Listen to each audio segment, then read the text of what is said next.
No dancing, no cocktail hour, no mingling. A couple getting married in St. Louis on Saturday says they were surprised by last-minute restrictions. They say they weren't told about the guidelines 1 week ago. News 4's Kim St. Ange is at the Fox Theater getting answers from the city.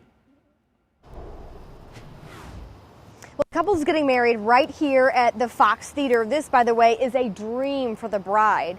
Well, right now she is scrambling, trying to make changes to comply with the city's restrictions that she and her wedding planner say are not outlined in the city's policy.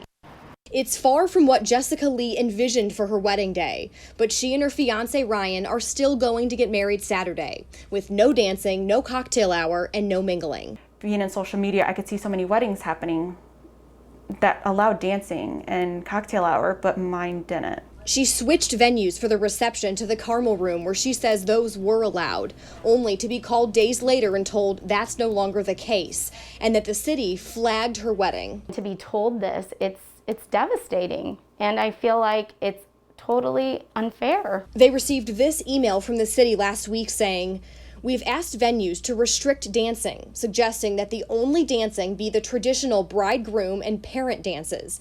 The email also states traditional cocktail parties are not allowed.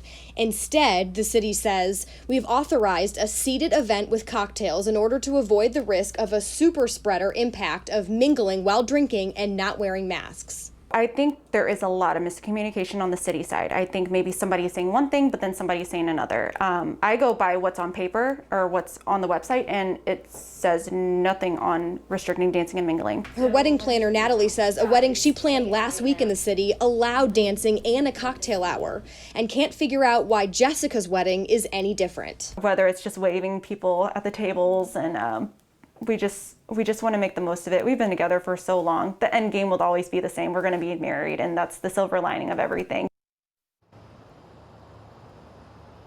The city says all large venues have to follow the same guidelines, submit these operational plans to the health department that have to be approved, basically explaining how they plan to keep guests safe. The city, by the way, says they have not approved any plans that include dancing.